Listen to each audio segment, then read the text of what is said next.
Si LeBron meron pang natitirang 2 taong kontrata sa Lakers ngayong 2024 at yung player option niya sa 2025. Papatak din si LeBron ng 40 years old noon. Siya din ang oldest highest paid player sa NBA. Nalalapit na rin yung retirement niya. May dalawa kasing pagkakataon na pwedeng malaman na magre-retire na si LeBron. Yung una, makakalaro niya yung anak niya si Bronny, pero sa ngayon hindi pa sigurado yun since hindi pa alam kung mabibigyan ng clearance si Bronny. Pangalawa, inaasahan kasi ng mga fans at dating mga ka-teammate ni LeBron na magkakaroon siya ng farewell tour katulad dati ng kina Kobe at Wade. Yun ang inaantay ng mga fans at yung mga analyst kung kailan i-announce ni LeBron yung kanyang farewell tour. Ang Lakers din hindi inaasahang aabot sa conference finals noong nakaraang taon. Hirap nga silang pumasok sa top 10 or top 8 na after namang matrade si Westbrook at makuha nila ang mga players gaya ni Vanderbilt, D'Angelo Russell at Hachimura, nagbago yung takbo ng LA. Meron ng LA na 6 na preseason game. Yung October 16 versus Bucks, doon kasi ang pwedeng unang makita si Damian Lillard versus Lakers na nasa ibang team na siya since matagal na nga siyang dinidikit sa Lakers at dito kay LeBron. Sa mga interview ng players ng LA, pinaghahandaan nila di umano yung October 25 PH time opening game versus Denver Nuggets. Ito lang yung naalala ko sa recent year ni LeBron at ng Lakers. Magkakaroon sila ng opening game ng 2 sunod na taon sa team na nag-champion. Last season, ang opening game ng Lakers versus Golden State, ang champion ng 2022. Ring ceremony yun. Sa 2023 naman, champion ng Nuggets na may ring ceremony din.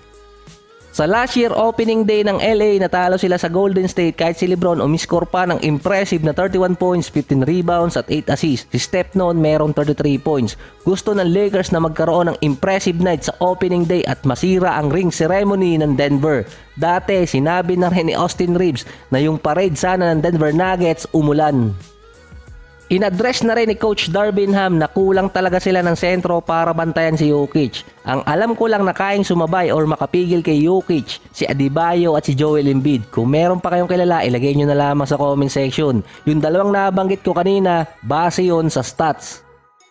At base din sa stats para mapigilan talaga ng isang team si Jokic, hindi siya yung dapat bantayan ng todo or nung matindi, kundi yung kanyang ka-teammate gaya ni Jamal Murray, KCP, MPJ at Aaron Gordon. Dahil si Jokic lang yung nireklamo last season ng ibang mga analyst na bakit hindi nakikriticize kahit nagkakaroon siya ng triple-double. Meron siyang 29 last season at may total siya sa buong career na 105. May average pa siyang 24 points, 11 rebounds at 9.8 assists per game.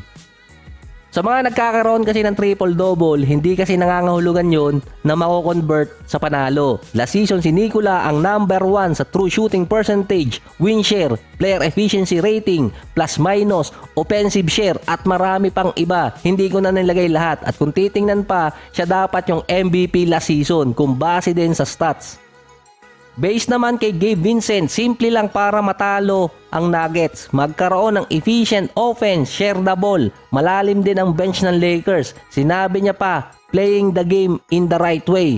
Pero hindi simple yun. Kung kayang talunin ng Lakers ng 4 o 3 beses ang Nuggets, malaki ang chance nila sa season. Dahil sinabi nga ni Magic Johnson, i-accept ng LA na sila yung magcha-champion. Pero ako, hindi ko sinasabing sila agad ang champion dun. Baka ma-jinx pa at masisi pa sa huli. Ang Nuggets, every position, meron silang pantapat sa kabilang team. Katulad din naman ng Suns, Lakers, Clippers, Kings. Sino pa ba meron na pantapat? Ilagay nyo na lamang sa comment section. Pero ang pinagkaiba kasi, kapag si Jokic na ang nagdala ng bola at gumawa ng play, kailangan siyang i-double team. Doon pa lang mag-iiba na agad ang takbo ng depensa ng isang team. 3 beses na rin na-sweep ni LeBron sa kanyang karir, 2 sa finals at 1 sa conference finals. Na-link pa nga si Austin Reeves kay Taylor Swift dahil sa sweep. Ayon naman kay Rob Pelinka, natuto na siya sa mga past mistake nila sa LA. Kailangan talaga nilang ibalik yung dati nilang rotation. Sinabi pa niyang si Anthony Davis na ang core players ng Lakers since nabigyan na nga siya ng contract extension. Hindi na rin sila mag-i-experiment tulad ng ginawa nila dati kay Russell Westbrook.